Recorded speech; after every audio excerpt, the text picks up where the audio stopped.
Hello बच्चों, मैं राहुल कुमार आप लोगों का पीसीएस ऑनलाइन क्लास के यूट्यूब चैनल पर स्वागत करता हूं। तो बच्चों, कैसे हैं आप लोग? उम्मीद करते हैं कि आप लोग ठीक होंगे और मन लगा के पढ़ रहे होंगे। तो बच्चों, अभी हम लोग 10th क्लास का एक चैप्टर है रिफ्लेक्शन ऑफ लाइट, प्रकाश का परावर्तन।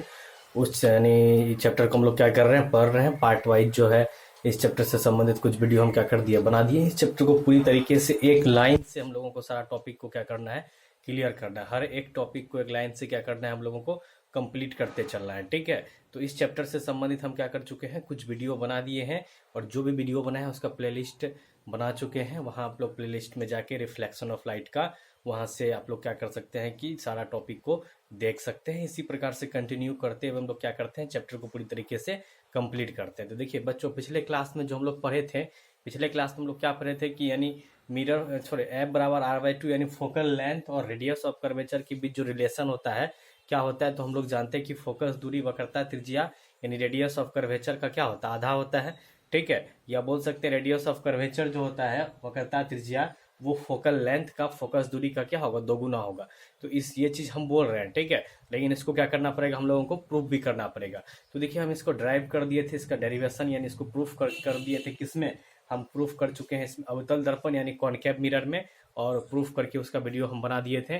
और आज हम लोग इसको प्रूफ करेंगे किसमें, आज इसको हम लोग ड्राइव करेंगे उत्तल दर्पण यानी कॉन्वेक्स मिरर में। इसको आज हम लोग को क्या करना है, इसको प्रूफ करना है कि कॉन्वेक्स मिरर में इसको हम लोग किस प्रकार से प्रूफ कर सकते हैं। क्योंकि एग्जाम में यहाँ से क्वेश्चन आ जाएगा, आप लोगों को पूछ देगा कि मिरर सॉरी एफ बराबर r/2 को प्रूफ करें किसमें, तो उत्तल दर्पण यानी कॉन्वेक्स मिरर में। तो इसको आज हम लोग क्या करते हैं, प्रूफ करते हैं। तो देखिए बच्चों, ध्यान से सबसे पहले हम लोग समझते हैं। सबसे पहले हम लोग डायग्राम बनाएंगे, ठीक है, फिर उसके बाद आगे हम लोग काम करेंगे क्लाइन से। देखिए, जैसे एक उत्तल दर्पण यानी कॉन्वेक्स मिरर के बारे में बात करते हैं, उसका हम क्या कर दिए, एक डायग्राम बना दिए। देखिए, ये मान लेते हैं एम एन क्या है, एक उत्तल दर्पण, ठीक, कॉन्वेक्स मिरर है ये। देखिए आप लोग, और मिरर के ठीक बीचों बीच क्या होता है, एक पॉइंट पाया जाता है। इसको हम लोग क्या कहते हैं, पोल कहते हैं। क्या कहते हैं, पोल कहते हैं। ठीक, और देखिए ये मान लेते हैं मिरर का सेंटर ऑफ कर्वेचर है। क्या है, सेंटर ऑफ कर्वेचर। और पोल को हम लोग पी से डिनोट करते हैं। और पोल और सेंटर ऑफ कर्वेचर से जो लाइन गुजरता है, जो गुजरने वाला लाइन होता है, उसको हम लोग कहते हैं प्रिंसिपल एक्सिस, हिंदी में कहते हैं इसको हम लोग प्रधान अक्ष। ठीक है, और देखिए पोल और बात करें सेंटर ऑफ कर्वेचर यानी वक्रता केंद्र और पोल के बीच ठीक बीचों बीच एक पॉइंट पाया जाता है। उसको क्या कहते हैं, फोकस कहते हैं। क्या कहते हैं, फोकस कहते हैं। ठीक, तो देखिए एक रे को इंसिडेंट करते हैं, प्रिंसिपल एक्सिस है ना, ये मिरर का प्रिंसिपल एक्सिस ये हो गया। इसके पैरेलल मिरर पे क्या करते हैं, जब भी रे इंसिडेंट करेंगे सामने से करेंगे, तो इसके पैरेलल क्या करते हैं, मिरर पे रे को क्या कर दिए, इंसिडेंट कर दिए। ठीक है, तो ये हो गया इंसिडेंट रे। क्या हो गया, ये इंसिडेंट रे हो गया। अब देखिए, हमको इंसिडेंट एंगल पता करना है। उसी माप का क्या करेंगे, एंगल यानी रिफ्लेक्शन एंगल बना देंगे और रे को क्या कर देंगे, रिफ्लेक्ट कर देंगे। तो देखिए इंसिडेंट रे पता चला, तो इंसिडेंट एंगल पता करने के लिए, आपतन कोण पता करने के लिए हम लोग को क्या पता करना पड़ेगा, अभिलंब। तो बताए थे आप लोग को, जब भी अभिलंब खींचना हो इस टाइप का मिरर में, ठीक है, चाहे वो कॉन्वेक्स हो या कॉनकेव मिरर, उसमें यदि नॉर्मल खींचना हो तो इंसिडेंट पॉइंट को डायरेक्ट हम लोग सेंटर ऑफ कर्वेचर से क्या करते हैं, मिला देते हैं। तो इंसिडेंट पॉइंट को सेंटर ऑफ कर्वेचर से क्या कर दिए, मिला दिए। और इसी को क्या करते हैं, आगे बढ़ा देते हैं। इसी को जो आगे बढ़ाए, यही जो है नॉर्मल यानी अभिलंब का काम करता है। ठीक है, अब देखिए, जैसे मान लीजिए ये जो है एंगल बन रहा है, ये मेरा नॉर्मल हो गया, ये अभिलंब हो गया, और ये इंसिडेंट रे हो गया। इसके बीच जो एंगल बनेगा उसको हम लोग बोलेंगे इंसिडेंट एंगल, आपतन कोण। और उसी सेम माप का आई का मान जितना है उतना ही मान का आर बना देंगे। ठीक है, उतना ही माप का रिफ्लेक्टेड एंगल बना देंगे। और रे को क्या कर देंगे, रिफ्लेक्ट कर देंगे। ठीक है, तो देखिए रे जो हम लोगों को आता हुआ प्रतीत होगा, कहाँ से, फोकस से। ठीक है, देखिए रे तो भले यहाँ से रिफ्लेक्ट हो गया, लेकिन यदि हम लोग देखेंगे तो हम लोग को कहाँ से आता प्रतीत होगा, फोकस से हम लोग को आता हुआ एहसास होगा। फोकस से लगेगा ये रे क्या हो रहा, आ रहा है। ठीक, रिफ्लेक्टेड रे। तो उम्मीद करते हैं यहाँ तक कोई दिक्कत नहीं होगा। अब जैसे मान लेते हैं ये ए है, इस पॉइंट का नाम बी दे दिए, इसका नाम क्या दे दिए, सी दे दिए। ठीक है, यहाँ तक भी आप लोग को कोई दिक्कत नहीं होगा। तो एक मिरर है, उसके प्रिंसिपल एक्सिस के पैरेलल एक रे को इंसिडेंट किए, तो रे रिफ्लेक्शन के बाद फोकस से आता हुआ क्या हो रहा है, एहसास हो रहा है। और हम लोग को प्रूफ क्या करना है, एफ बराबर r/2। क्या प्रूफ करना है, एफ बराबर r/2। तो देखिए बच्चों, हम क्या करते हैं, एक लाइन से हम लोग क्या करते हैं, काम करते हैं। ठीक, सबसे पहले हम लोग गौर करते हैं। देखिए सबसे पहले गौर करते हैं, ये एंगल आई, ये जो आई है और ये जो आर है, आपस में क्या होगा, बराबर हो जाएगा। हम लोग बोल सकते हैं एंगल आई इक्वल टू क्या, एंगल आर। कहां से, तो लॉ ऑफ रिफ्लेक्शन, या बोल सकते हैं प्रकाश के परावर्तन के नियम से। ठीक है, प्रकाश के परावर्तन के नियम से हम लोग बोल सकते हैं क्या, परावर्तन के नियम से हम लोग बोल सकते हैं कि एंगल आई जो है क्या होगा, आर के बराबर होगा। अब देखिए एंगल आई को हम लोग लिख क्या सकते हैं, जैसे हम क्या करते हैं यहाँ पे नॉर्मल का एक नाम दे देते हैं, जैसे ये एक नॉर्मल है ना, यहाँ पे इसका नाम दे देते हैं एक्स, क्या दे दिए यहाँ पे नाम, यहाँ पे हम इसका नाम दे दिए एक्स, ठीक है, जैसे यहाँ पे एक्स नाम दे दिए ये वाला लाइन का, ठीक है। अब देखिए गौर कीजिए, आई को हम लोग क्या बोल सकते हैं, तो आई को बोल सकते हैं ए बी और एक्स बोल सकते हैं कि नहीं बोल सकते हैं, ये आई को ए बी एक्स बोल सकते हैं, तो आई को हम क्या लिखेंगे, एंगल ए बी एक्स, ठीक। उसी प्रकार आर को क्या बोल सकते हैं, देखिए आर को हम लोग बोल सकते हैं सी बी एक्स, ये जो सी बी एक्स है इसको हम लोग क्या कह सकते हैं, आर कह सकते हैं, यानी आर को हम लोग बोल सकते हैं सी बी एक्स, क्या कोई दिक्कत, इसको हम मान लेते हैं इक्वेशन 1, ठीक, इसको क्या मान लिया इक्वेशन 1, ये दोनों एंगल आपस में क्या है, बराबर है, ठीक। अब देखिए एक बात और गौर कीजिए, देखिए जब भी दो लाइन आपस में एक दूसरे को काटता है, जैसे आप लोग 9th क्लास में पढ़ेंगे थ्योरम सब, जब भी दो लाइन एक दूसरे को आपस में काटता है तो ये जो एंगल होता है आमने सामने वाला, इसको हम लोग कहते हैं शीर्षाभिमुख कोण, ठीक है, शीर्षाभिमुख एंगल कहेंगे। ये एंगल जो है सामने वाला एंगल के बराबर हो जाएगा और ये एंगल जो है इसके बराबर हो जाएगा, जिसका इसका नाम दे देते हैं, यहाँ पे तो एक के सामने कोण है 3 है, तो 1 और 3 आपस में बराबर हो जाएगा, क्योंकि 1 और 3 शीर्षाभिमुख कोण है। उसी प्रकार 2 और 4 के बारे में बात करें, ये दोनों भी आपस में बराबर हो जाएगा, क्योंकि दोनों शीर्षाभिमुख कोण है। जब भी दो लाइन ऐसा काटे तो ऐसा होता है, ठीक है। तो उम्मीद करते हैं ये बात आप लोग क्या कर चुके हैं, समझ चुके हैं, ठीक। तो यहाँ गौर से देखिए, यहाँ पे देखिए मान लेते हैं ये जो नॉर्मल है, ये देख रहे हैं, ये एक नॉर्मल एक लाइन मान लेते हैं और एक लाइन इसको मान लेते हैं, ये एक लाइन है। देखिए दोनों एक दूसरे को क्रॉस कर रहा है कि नहीं कर रहा है, एक ये लाइन हो गया जिसको हम डैश डैश से दर्शाए हैं, और दूसरा ये नॉर्मल हो गया, ठीक है। ये दोनों को एक लाइन माने, एक लाइन इसको माने, एक लाइन पूरा इसको माने, तो ये दोनों देखिए यहाँ पे एक दूसरे को क्रॉस कर रहा है कि नहीं कर रहा है इस पॉइंट पे, ठीक है। तो ये जो एंगल है इस एंगल के बराबर हो जाएगा, क्योंकि दोनों आपस में शीर्षाभिमुख एंगल हो जाएगा। इस बात को हम लोग क्या कह सकते हैं आराम से। तो यहाँ पे हम क्या लिखते हैं, एंगल जो है एंगल, ठीक है, जैसे इसका नाम क्या दिया हुआ है, इसका नाम क्या दिया हुआ है सी बी एक्स, ठीक है, और इसका नाम क्या है, इस एंगल का नाम क्या है सी बी एफ, ठीक है। तो हम लोग बोल सकते हैं ये जो सी बी एफ एंगल है, सी बी एफ एंगल ये बराबर हो जाएगा किसके, तो सी बी एक्स, ये वाला जो एंगल है इसके क्या हो जाएगा, बराबर हो जाएगा, सी बी एक्स के क्या हो जाएगा, बराबर हो जाएगा। इसको इक्वेशन 2 मान लिए। अब देखिए इक्वेशन 1 और 2 में गौर कीजिए आप लोग ध्यान से, सी बी एक्स जो है इसके भी बराबर है और सी बी एक्स इसके भी बराबर है। तो इक्वेशन 1 और 2 से हम लोग कह सकते हैं कि ये दोनों एंगल भी आपस में क्या हो जाएगा, बराबर हो जाएगा। तो हम लिखते हैं कहाँ से, तो समीकरण 1 एवं 2 से, कहाँ से लिखते हैं बताइए, समीकरण 1 एवं 2 से, इक्वेशन 1 एंड 2 से हम लोग लिख सकते हैं आराम से, क्या लिख सकते हैं, एंगल ए बी एक्स जो है वो बराबर हो जाएगा किसके, तो सी बी एफ के, ठीक है, सी बी एफ के। इक्वेशन 1 और 2 से कह सकते हैं, क्योंकि ये इसके भी बराबर है सी बी एक्स और सी बी एक्स इसके भी बराबर है, ये दोनों भी आपस में क्या हो जाएगा, बराबर हो जाएगा। तो इसको इक्वेशन 3 मान लिया, इसको क्या मान लिया, इक्वेशन 3, ठीक है। तो यहाँ तक उम्मीद करते हैं आप लोगों को कोई दिक्कत नहीं होगा, ठीक। अब जैसे मान लीजिए एक बात ध्यान से देखिए, आप लोगों को बताए हैं कि जब भी दो लाइन पैरेलल हो और उसको कोई रेखा काटे, कौन सा रेखा काट दे, कोई रेखा काट दे, तो उस रेखा का नाम होता है तिर्यक रेखा। कौन सा रेखा होता है, तिर्यक रेखा, ठीक है। और तिर्यक रेखा यदि एक दूसरे को काटता है तो आपस में जो होता है संगत कोण बराबर होता है। जैसे ये जो एंगल है इसके संगत कोण हो जाएगा ये वाला, एक इसका बगल वाला छोड़ के जो ये एंगल होगा ये इसके संगत हो जाएगा, ठीक है। उसी प्रकार इसके बारे में बात करें, इसके संगत कोण हो जाएगा, तो इसके संगत ये हो जाएगा, ये वाला एंगल है, ये बगल वाला छोड़ के ये वाला जो हो जाएगा ये इसके संगत हो जाएगा, ठीक है। तो यहाँ भी देखिए एक बात, इंसिडेंट रे जो है, ये जो इंसिडेंट रे है ये भी, ठीक है, ये पैरेलल है किसके, इसको इंसिडेंट जो किए हैं प्रिंसिपल एक्सिस के पैरेलल इंसिडेंट किए हैं ना, तो ये ए बी जो है ये प्रिंसिपल एक्सिस पी सी के क्या है, पैरेलल है। तो हम लोग बोल सकते हैं ए बी जो है इंसिडेंट रे वो प्रिंसिपल एक्सिस जो है पी सी उसके क्या है, पैरेलल है। और साथ ही साथ देखिए ये जो लाइन देख रहे हैं आप लोग, कौन सा लाइन, तो ये जो लाइन देख रहे हैं आप लोग कौन सा, ये जो लाइन नॉर्मल है, ये नॉर्मल देखिए इस रे को भी काट रहा है और ये नॉर्मल क्या कर रहा है, प्रिंसिपल एक्सिस को भी एक पॉइंट पे क्या कर रहा है, काटने का काम कर रहा है। तो ये जो हो जाएगा नॉर्मल, जिसको हम लोग सी एक्स कह सकते हैं, ये जो सी एक्स है ये तिर्यक रेखा का काम करेगा। सी एक्स इसका काम करेगा, तिर्यक रेखा। तिर्यक रेखा एक ऐसा लाइन होता है जो क्या होता है, दो पैरेलल लाइन को काटे तो उसको लोग तिर्यक रेखा कहते हैं। तो देखिए यहाँ पे सी एक्स क्या हो गया, तिर्यक रेखा हो गया। देखिए ये दोनों आपस में पैरेलल, इसको भूल जाइए, ये वाला रिफ्लेक्टेड रे को भूल जाइए, ये दोनों आपस में पैरेलल, और ये जो है किसका काम कर रहा है, तिर्यक रेखा का। तो ये एंगल और ये एंगल आपस में क्या हो जाएगा, बराबर हो जाएगा, नहीं हो जाएगा। इसको थोड़ा देर के लिए भूल जाइए, ये वाला जो रिफ्लेक्टेड रे है इसको भूल जाइए। तो ध्यान से देखिए, तो ये एक दो पैरेलल लाइन दिखाई दे रहा है और ये जो लाइन है ये तिर्यक रेखा का काम कर रहा है। तो यहाँ पे देखिए इसका ये जो है बराबर हो जाएगा किसके, इसको भी भूल जाइए, ठीक है। जैसे थोड़ा देर के लिए मिटा देते हैं इसको, क्या करते हैं थोड़ा देर के लिए मिटा देते हैं, ठीक है। थोड़ा देर के लिए जो मिटाए, अब ध्यान से देखिए दोनों पैरेलल है, ये जो है इसके बराबर होगा कि नहीं होगा, दोनों आपस में कौन सा एंगल हो जाएगा, संगत कौन हो जाएगा।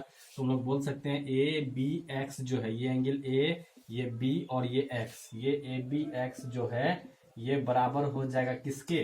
तो ये जो है थोड़ा सा इसको मिला देते हैं, मिटाए थोड़ा देर के लिए, अब मिला देते हैं इसको फिर से वापस से, हम क्या कर दिए मिला दिया, किसके बराबर हो जाएगा। तो देखिए बी सॉरी हाँ ये एंगल के बराबर बी सी एफ, ये जो एंगल इसका नाम क्या होगा बी सी एफ, ये जो है बी सी एफ होगा इस एंगल का नाम।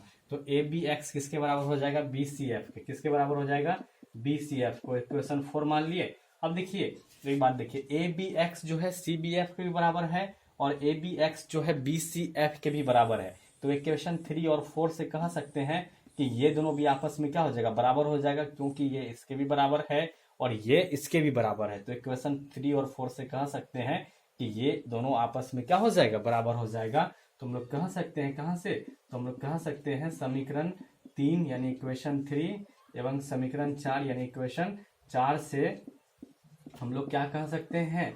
तो समीकरण 4 से हम लोग कह सकते हैं कि ये दोनों एंगल भी आपस में क्या हो जाएगा बराबर हो जाएगा, यानी एंगल सी बी एफ जो है वो बराबर हो जाएगा किसके, तो बी सी एफ के, किसके बराबर हो जाएगा बी सी एफ के। अब देखिए यहाँ पे सी बी एफ कौन सा एंगल है, तो सी बी एफ ये वाला एंगल और बी सी एफ ये वाला एंगल, कौन सा एंगल, ये दोनों एंगल आपस में क्या हो गया बराबर हो गया ना। और जस्ट आप लोग को बताए थे, देखिए ये जो स्ट्रक्चर है, ये स्ट्रक्चर आप लोग को एक त्रिभुज नजर आ रहा है कि नहीं आ रहा है, एक ट्रायंगल नजर आ रहा है।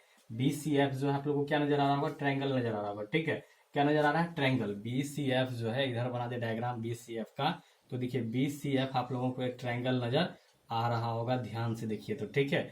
ये बी, ये सी और एफ, और देखते हैं ये एंगल और ये एंगल आपस में क्या हो गया बराबर हो गया। तो ट्रायंगल में आप लोग पढ़े हैं, ट्रायंगल में यदि दो एंगल आपस में बराबर हो जाए तो दोनों एंगल के सामने वाला साइड भी क्या होगा, जैसे इस एंगल के बी के सामने का साइड कौन है सी एफ, और ये जो है सी के सामने का साइड कौन है बी एफ, ये सी एफ जो है बी एफ के क्या हो जाएगा बराबर हो जाएगा। ट्रायंगल में आप लोग पढ़े हैं कि यदि ट्रायंगल का दो कोण बराबर हो जाए तो ये दोनों कोण के सामने वाला साइड भी क्या होगा बराबर होगा, जिसके सामने का साइड ये है और इसके सामने का साइड ये है, तो ये दोनों साइड आपस में क्या हो जाएगा बराबर हो जाएगा, ये दोनों साइड आपस में क्या हो जाएगा बराबर हो जाएगा। तो हम लोग बोल सकते हैं, क्या बोल सकते हैं बताइए, सी बी एफ के सामने कौन है, तो सी बी एफ के सामने ये सी एफ वाला साइड है, इसके सामने कौन है सी एफ साइड है, ठीक है। तो ये जो सी एफ है ये बराबर हो जाएगा। अब देखिए किसके, तो दूसरा एंगल क्या है बी सी एफ, तो बी सी एफ के सामने कौन सा भुजा है, तो बी सी एफ के सामने ये बी एफ है, ठीक है। कौन सा साइड है बी एफ, तो सी एफ जो है बी एफ के क्या हो जाएगा बराबर हो जाएगा, ठीक है। तो देखिए इस ट्रायंगल में गौर कीजिए, ट्रायंगल बी सी एफ में, ट्रायंगल बी सी एफ को पे गौर करे, ट्रायंगल बी सी एफ पे गौर करे तो कैसा त्रिभुज होगा, एक समद्विबाहु त्रिभुज होगा। कौन सा त्रिभुज होगा, समद्विबाहु त्रिभुज। क्यों इसको समद्विबाहु त्रिभुज कह सकते हैं, क्योंकि इसका दो गो साइड क्या हो गया आपस में बराबर हो गया, दो साइड क्या हो गया आपस में बराबर हो गया। इसको इक्वेशन 5 मान लिए, क्या मान लिए, इसको इक्वेशन 5 मान लिए, ठीक है। ये साइड और ये साइड क्या हो गया बराबर हो गया, ठीक है, क्योंकि ये दोनों एंगल बराबर है तो इसके सामने वाला साइड ये है और इसके सामने वाला साइड ये है। ट्रायंगल में हम लोग जानते हैं कि जब दो एंगल बराबर हो जाए तो दोनों एंगल के सामने वाला साइड भी आपस में क्या होता है बराबर होता है। ये बात हम लोग ट्रायंगल में क्या करते हैं जानते हैं, ठीक है। इसलिए सी एफ को बी एफ के क्या कर दिए बराबर कर दिए और इक्वेशन 5 इसको क्या कर लिए मान लिए। तो ये बात भी उम्मीद करते हैं आप लोगों को समझ में आ गया होगा, इसमें कोई दिक्कत नहीं होगा, ठीक। अब देखिए एक बात गौर कीजिए, ठीक है, यदि इस देखिए ये जो पॉइंट बी है ये पी के क्या है नजदीक है, ज्यादा दूर नहीं है, ये पॉइंट बी जो है पी के क्या है नजदीक है। यदि इस लाइन को उठा के, इस लाइन को उठा के यदि यहां से उठा के इसको हम सीधा करें तो सीधा करेंगे, इसको उठा के मान लीजिए उठा के यदि सीधा करे तो ये जो पॉइंट बी है उठ के क्या आ जाएगा प्रिंसिपल एक्सिस पे आ जाएगा। तो प्रिंसिपल एक्सिस पे आएगा तो ये या तो पी के ऊपर आ जाएगा, ठीक है। कहाँ पे आ जाएगा पी के ऊपर, क्योंकि देखिए एक मिनट ये भी क्या है, देखिए ये भी वक्रता सॉरी ये जो है इसको यदि हम सीधा करें यहाँ से यहाँ तक तो या तो ये पी के ऊपर आ जाएगा, ठीक है, या पी के आगे पीछे होगा कहीं पे नजदीक में, थोड़ा सा पी से हो सकता है पीछे होगा या पी से थोड़ा सा क्या होगा आगे होगा, ठीक है, पी के आसपास ही होगा, ठीक है। या बी देखिए पी के क्या है नजदीक होगा, ठीक है, बी तो पी के क्या है नजदीक भी है एक ऊपर से हम कहना ये चाह रहे हैं कि यदि इसको उठा के सीधा करें तो ये पॉइंट बी जो है या तो पी से थोड़ा सा आगे होगा या थोड़ा सा पीछे होगा या पी पे आ जाएगा, ठीक है। तो ये जो पॉइंट बी यदि पी के थोड़ा आगे भी आ जाता है तो ये बी एफ का जो लंबाई है ये लगभग में पी एफ के क्या होगा बराबर हो जाएगा। ये बी एफ का लंबाई लगभग में पी एफ के क्या हो जाएगा बराबर हो जाएगा। हम लोग कह सकते हैं कि दोनों लगभग लंबाई में क्या होगा समान होगा। तो हम लिखेंगे क्या पॉइंट बी, इस रेखा को यदि सीधा करे तो ये पॉइंट बी जो है पी के क्या रहेगा आसपास होगा नजदीक होगा। तो हम लोग लिख सकते हैं बिंदु बी जो होगा, कौन सा बिंदु, बिंदु बी जो है बिंदु पी के क्या है नजदीक है, बिंदु पी के नजदीक है, बिंदु पी के क्या है नजदीक है, ठीक है। तो बिंदु पी के जो नजदीक है इसका मतलब हम लोग क्या समझ रहे हैं बताइए, बिंदु पी के नजदीक है इसका मतलब बी एफ का लंबाई पी एफ के क्या हो जाएगा बराबर हो जाएगा। हम लोग बोल सकते हैं क्या बोल सकते हैं बताइए, पी एफ बराबर बी एफ, ये मान जो है लगभग में बराबर होगा, एग्जैक्ट बराबर नहीं बोल रहे हैं लेकिन लगभग में ये दोनों क्या हो सकता है बराबर हो सकता है, क्योंकि इसको ये तो एक इसके नजदीक है, एक दूसरा यदि उठा के यहाँ करेंगे तो पी से थोड़ा सा आगे होगा या थोड़ा सा पीछे होगा, तो ये लंबाई और ये लंबाई लगभग में आपस में क्या हो जाएगा बराबर हो जाएगा। और इसको इक्वेशन 6 मान लेते हैं, इसको इक्वेशन क्या मान लेते हैं 6। तो अब देखिए इक्वेशन 5 और 4 6 सॉरी इक्वेशन 5 और 6 में गौर कीजिए आप लोग, ये बी एफ जो है सी एफ के बराबर भी और बी एफ जो है पी एफ के भी बराबर है, ठीक है, यानी ये इसके भी बराबर है और ये इसके भी बराबर है। तो इक्वेशन 4 और 5 और 6 से हम लोग कह सकते हैं कि ये जो है सी एफ किसके बराबर हो जाएगा पी एफ के, किसके बराबर हो जाएगा सी एफ, तो ये सी एफ पी एफ के बराबर हो जाएगा। तो बोल सकते हैं समीकरण कहाँ से, तो समीकरण 5 एवं 6 से, कहाँ से समीकरण 5 एवं 6 से ये जो है क्या सी एफ जो है पी एफ के क्या हो जाएगा बराबर हो जाएगा। हम लोग बोल सकते हैं क्या सी एफ बराबर क्या पी एफ, ठीक है। और इसको इक्वेशन 7 मान लेते हैं, क्या मान लेते हैं इसको हम लोग इक्वेशन 7 मान लिए, क्या कोई दिक्कत, यानी हमको सी एफ बराबर क्या मिल गया पी एफ मिल गया, ठीक। अब चलिए इसको ही छोड़ते हैं। अब देखिए हम क्या करते हैं पीसी लिखते हैं, क्या लिखते हैं पीसी, पीसी बराबर हम क्या लिख सकते हैं बताइए, यदि यहाँ पे हम पीसी लिखे तो पीसी बराबर हम क्या लिख सकते हैं, देखिए ये यदि हम पी एफ ये जो लंबाई है ये पूरा पीसी हो गया, ये छोटा सा टुकड़ा और इस छोटा सा टुकड़ा को यदि जोड़ दें, ये छोटा वाला टुकड़ा और ये छोटा वाला टुकड़ा को, तो ये दोनों को जोड़ेंगे तो पीसी मिलेगा कि नहीं मिलेगा, मिल जाएगा। पी एफ और सी एफ को यदि आपस में जोड़ दें तो क्या मिलेगा पीसी मिलेगा।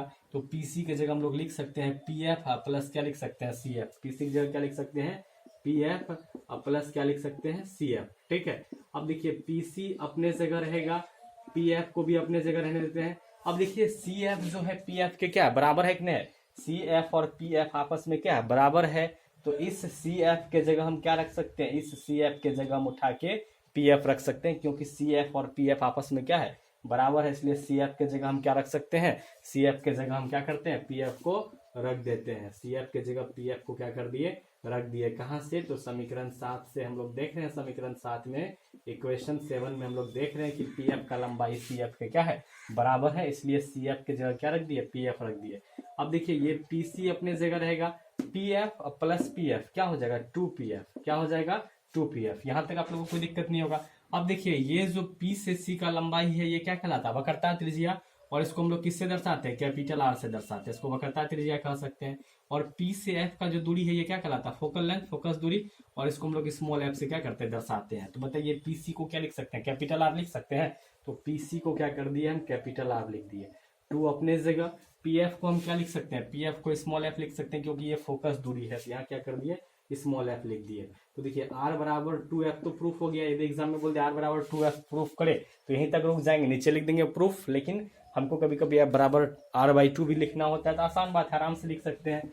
अब देखिए 2f को उठा के इधर कर देते हैं और r को उठा के इधर कर देते हैं, ठीक है। अब बताइए f बराबर क्या हो जाएगा, तो f अपने जगह रहेगा और ये 2 इधर ऊपर है, बराबर के इधर जाएगा तो कहाँ जाएगा नीचे आ जाएगा, बट्टे में आ जाएगा। तो f बराबर क्या मिला r/2, f बराबर क्या मिला r/2। इसी को हमको क्या करना था प्रूफ करना था, ठीक है। ये प्रूफ हो गया। उम्मीद करते हैं ये बात आप लोग क्या कर चुके हैं समझ चुके हैं, यहाँ तक आप लोगों को समझने में कोई दिक्कत नहीं होगा, ठीक है।